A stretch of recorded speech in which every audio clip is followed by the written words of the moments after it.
Prime மினிஸ்டராக இருப்போம் அப்படின்னு சொல்லிட்டு இவங்க ஒரு கோரிக்கையை வைக்கலாம். அதே மாதிரி சந்திரபாபு நாயுடு வைக்கலாம்.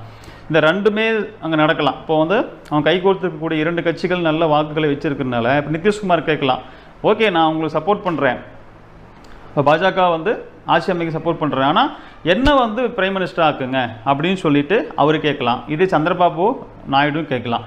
இதில் உடன்பாடு இல்லாமல் போச்சு அப்படின்னா அவங்க என்ன பண்ணலாம், அந்த ஆட்சி அமைக்க முடியாமல் போகலாம். அதே நம்ம வந்து காங்கிரஸ் எடுத்துட்டோம் அப்படின்னா நம்ம தமிழக சிஎம் வந்து நல்ல ஒரு எம்பி சீட்டை வந்து ரொம்ப ஸ்ட்ராங்காக வச்சுருக்காரு. இப்போ இவர் என்ன பண்ணலாம், இவரும் இதை கேட்கலாம், நான் தான் வந்து பிரைம் மினிஸ்டராக இருப்பேங்க அப்படின்னு கேட்கலாம்.